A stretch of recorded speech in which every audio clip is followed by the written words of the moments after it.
Kao što smo rekli, nakon eskalacije sukoba na sjeveru Kosova između tamošnjih građana srpske nacionalnosti, kosovske policije i pripadnika KFOR-a, State Department jasno je poručio svim stranama tenzije moraju deeskalirati. Uz to Brisel idući tjedan ponovno za pregovarački stol poziva srbijanskog predsjednika Vučića i kosovskog premijera Kurtija. Kakva je budućnost najmlađe države u Europi koja se našla između zahtjeva međunarodne zajednice i Beograda? U studiju pitamo naše goste. Pozdravljam gospodina Martina Berišaja, kosovskog veleposlanika u Republici Hrvatskoj, i Erminu Lekaj Prljaskaj, saborsku zastupnicu albanske manjine u Hrvatskome saboru. Dame i gospodo, dobrodošli. Gospodine veleposlaniče, kakva je situacija na Kosovu u ovom trenutku? Jesmo li bliže novim tenzijama i sukobima na sjeveru zemlje između pobunjenih Srba i kosovske vlade koja želi uspostaviti, a na što ima naravno pravo, puni pravni legitimitet u vlastitoj državi? Znate, uvijek kada govorimo o tom dijelu Balkana se sjetim Miroslava Hrleže koji je nekad rekao da Balkan nije samo zemljopisni pojam, već je stanje duha. Dakle, situacija na Kosovu danas je varljiva u smislu, ona je pod kontrolom, dakako, ali je varljiva u smislu onih koji žele vidjeti kao trajno nestabilno područje jedan dio Kosova koji drugi ga smatraju dvotrećinskim suverenitetom jedne države, a mi kao suverena država želimo zaokružiti tu cijelost, dakle, tog suvereniteta. Dakle, problem nije između Albanaca i neprava Srba na Kosovu koji su državljani Kosova, već je problem drugačije naravi. Dakle, taj prostor koji se zove sjeverno Kosovo je bilo neka sublimacija kriminalnih djelatnosti više od 20 godina. U momentu kada se tu dešavala redukcija te sublimnosti kriminala, uspostava pravne države i pravnog reda, onda su kriminalne grupe koji su došli iz Srbije pokušale nametnuti nešto, u biti nastaviti ono što su radili 20 godina. I do sada. Gospođo Lekaj, je li opasno podcjenjivati sigurnost na Kosovu i to prihvaćati zdravo za gotovo, oslanjati se samo na KFOR i Sjedinjene Američke Države, da će oni biti jedini čuvari mira na Kosovu? Pa ja smatram da je to jako opasno podcjenjivati sadašnju situaciju na Kosovu i ne trebamo se oslanjati na druge. Na svu sreću imamo i svoju vojsku na Kosovu i specijalne jedinice, tako da smatram da i Albanci i kosovska vlada trebaju poduzeti sve moguće mjere da zaštite svoje granice i da zaštite svoj suverenitet i da se zna da je to jedna neovisna država. Gospodin Beriša, američka diplomacija traži bezuvjetno puštanje na slobodu kosovske policajce koji su prije 2 dana uhićeni. Neki kosovski mediji tvrde da su oni doslovno oteti na teritoriju Kosova pod optužbom da su špijunirali.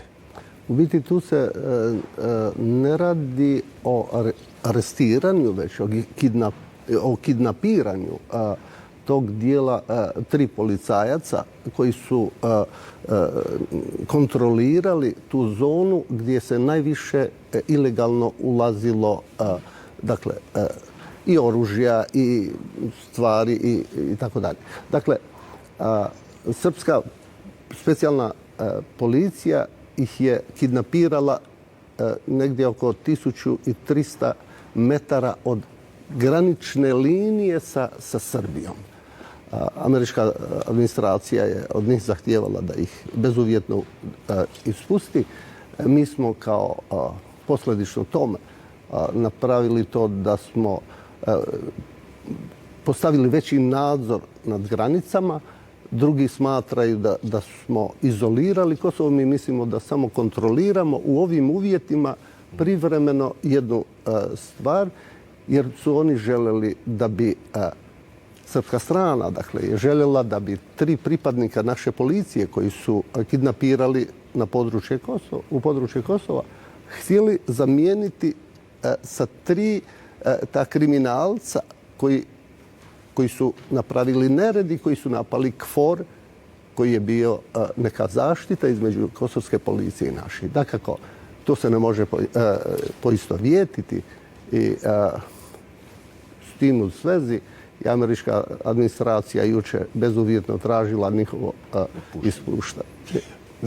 KFOR se još nije, u biti KFOR nije išao na tom području gdje su bili oni kidnapirani, međutim, mislim da će se stvar polako stišati i da će oni biti oslobođeni.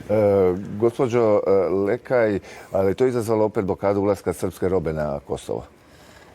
Da, izazvalo je blokadu srpske robe s time da su htjeli pokazati da moraju imati reciprocitet i da se prizna vlada Kosova i neovisnost Kosova i to svaka vlada smatra da je u redu. I prethodna vlada, ako se sjećate, bila je dala takse na srpsku robu, ali sad su išli korak dalje pa su blokirali njihovu robu. Jeste li sa hrvatskom vladom ili ministrom Radmanom razgovarali o stanju na Kosovu i koliko hrvatska diplomacija u Briselu može utjecati na stav europskih političara koji, ja moram priznati, dalje dijele nekako odgovornost i sumnjaju da podjednako, pod navodnike ću staviti, lažu i Beograd i Priština?